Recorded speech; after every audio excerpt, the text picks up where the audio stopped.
All right, hello again. This is Jeff Scott of Blackhawk Technical College. The class is 152, 158, Advanced Website Development, and I'm going to begin part one, getting started with Bootstrap, which are the first 4 chapters of our text. As you can see here, as far as what is learned, what a web framework is, how web frameworks are used, common web frameworks, what is Bootstrap, and pros and cons of using Bootstrap. You'll see that Bootstrap is an example of a web framework. All right? So the author says to understand Bootstrap, you have to first understand web frameworks, which the author defines as being a tool that programmers and web developers can use to simplify a complex system, such as making a website. All right? And the author mentions Foundation, pure CSS, HTML boilerplate, and this responsive grid system here. And what I have done is in another thing here is I've opened up each one of those so you can see what they look like. Now here's Foundation, the most advanced responsive front-end web framework in the world. All right. So again, it's designed to help you with responsive websites, which we're going to be talking about more as the class goes on. This is purecss.io. Here's HTML boilerplate, which I did go over with you a little bit last semester. And here's the responsive grid system. All right. Now, why did I take the time to even go through those? Well, the author will go through, either in this chapter or in the next chapter, I don't remember, a very lengthy table that goes through the features that each one of these web frameworks has. All right. Most web frameworks include a layout or grid system, as does Bootstrap. And the key to Bootstrap when you're working with it is to think of 12, and you're going to see what I mean literally in just a minute. All right, so a framework for web pages is more than just a template. It's a group of tools you can use to create web pages. Most people use frameworks as if they were templates, and that's a good start, but you can actually do more with them. All right, now what you see on your screen right now is a very simple setup of using this power of 12 that we talked about. So if I sit there and I say that I want to have 12 columns, each one area each, you can see what they are. So there's 12. If I go to 2, there's 6. If I go to 3, there's 4. If I go to 4, there's 3. If I go to 5, there's 2. And then there's the area for 2 more left with nothing in there. 6, there's 2 that fills all the way.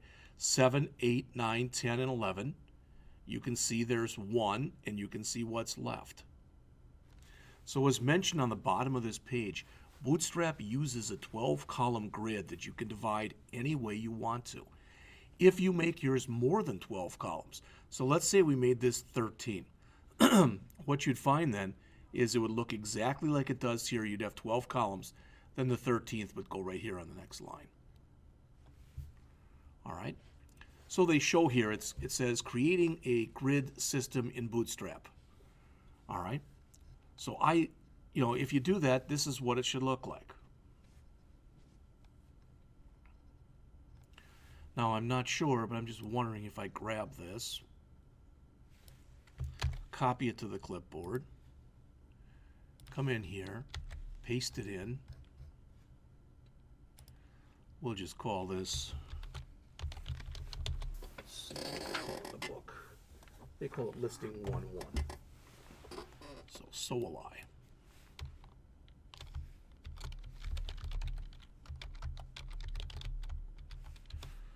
All right, now if I run this, oh, that's the basic grid system, I apologize. That's the one that's on the top of page 7 in the book. Okay? Pretty easy to use, pretty easy, I believe at least, to figure out. All right, so let's go on.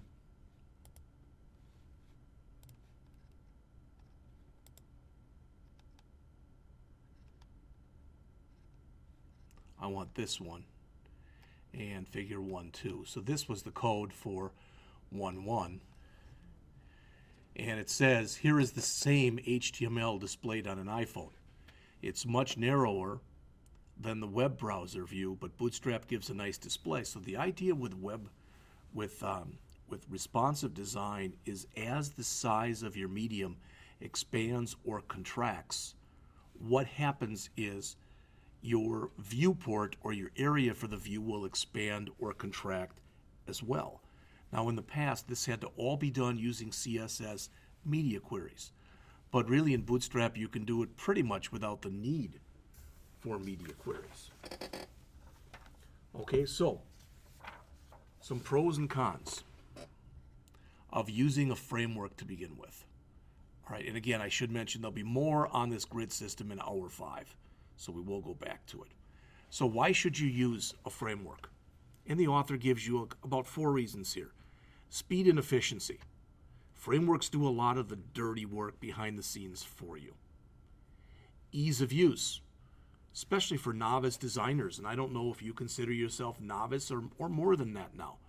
But again, going back to the speed and efficiency, doing some of the work for you.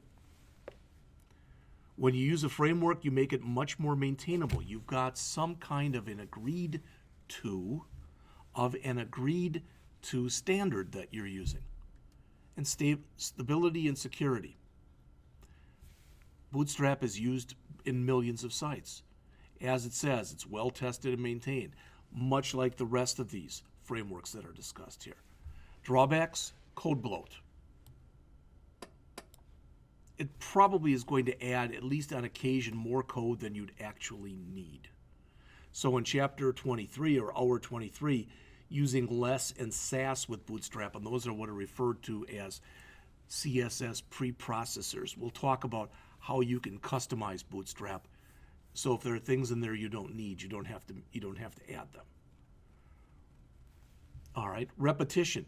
You have to make sure by default, if I go back to what we looked at before, where when we came here and we came over, remember we went to getting started, and under getting started, we went and looked at some of the examples.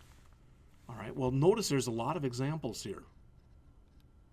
So if I happen to grab, for example, this cover example that's right here. I guess it's a dashboard example. And I don't make a bunch of changes to it. And someone else, I come in and put in 4 images in here or whatever in a table. And someone else comes in and does the same thing. Of course they'll look alike. That would just make sense. So how do I get around that? All right, I customize. All right, web frameworks can have a fairly steep learning curve. Well, you've got the book, so we're on our way to learning it already.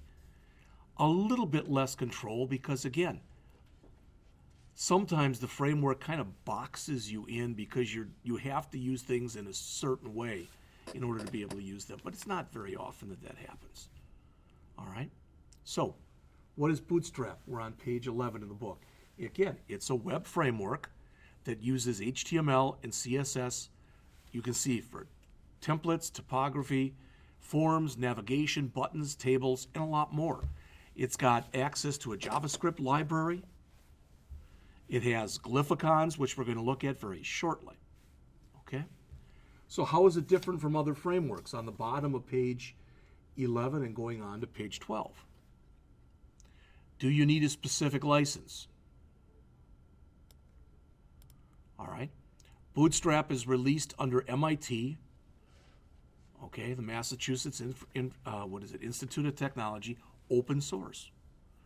Do you need specific technology like less Sass or jQuery? No, you don't necessarily need it, but Bootstrap offers all 3. The more you have, the more technology that's available to you. All right, again, the stronger your site will be, and the more chance you'll have to make it not look like everyone else's. Do you need a grid structure? Pretty much with Bootstrap, yes. It offers automatic responsive web design and a robust grid system.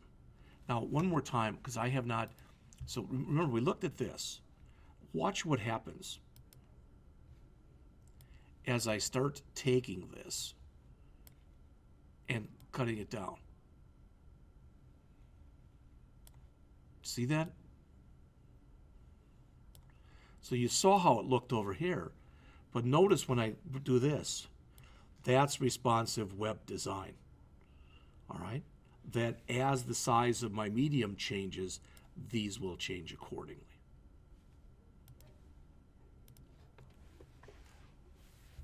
Do you need to support legacy systems? Well, this is an important one because it says IE8 handles HTML5 and CSS differently. Not all frameworks take this into account. Bootstrap does. That is true. But that said, from what I've read, Bootstrap 4, which could come out at any time, but probably will come out in fall, but I'm not sure, I think they're dropping their support for IE8 and below.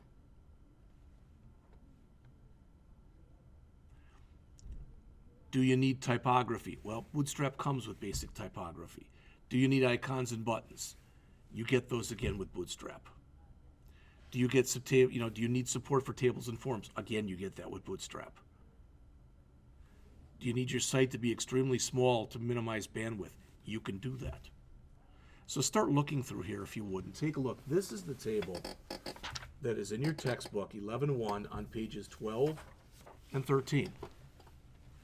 And notice that everything here is checked for Bootstrap.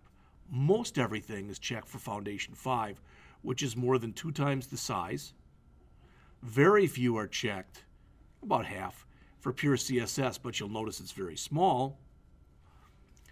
About the same number for HTML5 boilerplate, which again is small, and very few for responsive grid system, which is again very small. All right, so why should you use Bootstrap? Okay, well, I mean, it's part of the class, but as mentioned, it's widely available.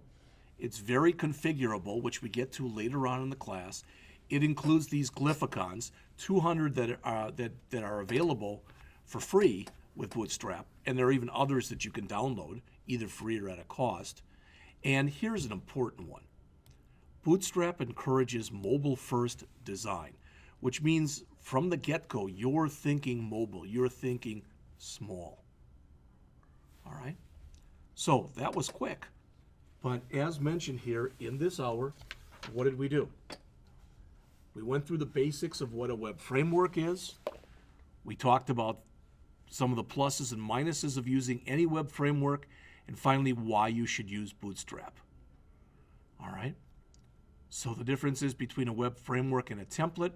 Web frameworks typically have more than just a template file, so they're stronger. Web frameworks typically offer more than a template. Web frameworks can be used to help template systems. Design patterns, as it says, are solutions to single problems. A web framework uses design patterns to solve problems found on web pages. What about application frameworks? Well, what you'll see is you can use things like ASP.NET and like PHP with Bootstrap.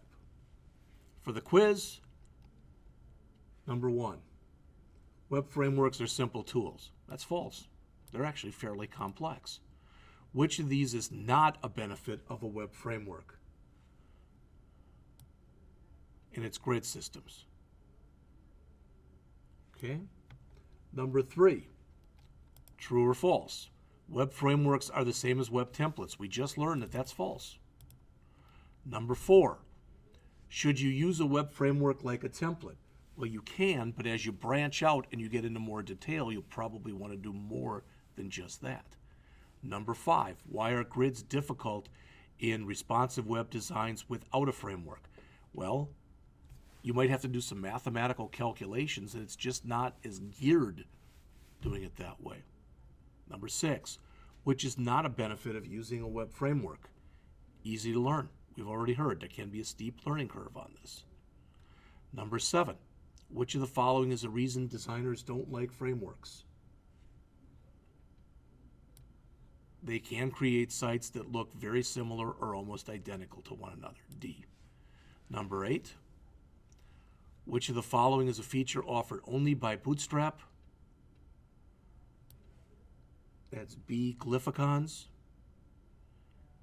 Finally, 9, true or false?